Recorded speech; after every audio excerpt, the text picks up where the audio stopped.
Hi, OneKeyers. Many of us have had clients who are looking to live within a specific distance to public transportation. And we know, based on past experiences, that type of search is not always easy to do on the Matrix platform.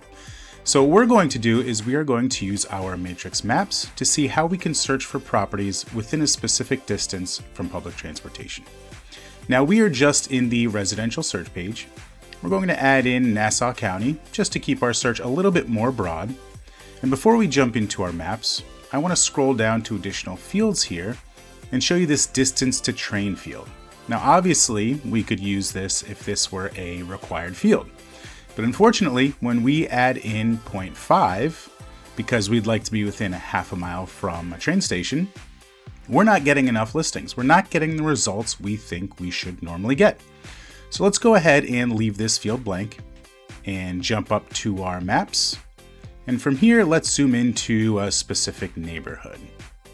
What's really cool here is that I can click on any of these public transportation icons, and I can see which public transportation options exist at this stop.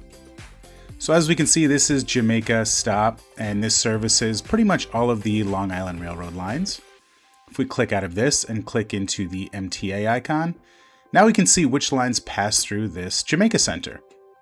Now, if my clients would like to live by a specific Long Island Railroad line, I can use my radius tool, drag a half a mile from each of the stops on that particular line. And as we continue to use our radius tool, we will start to compile our results. Remember, we can go ahead and save this as an auto email for our client. And now anytime a listing pops up within a half a mile from any of those stops, my client will get a new listing. As always, if you have any questions or you'd like more support, head over to support.onekeymls.com.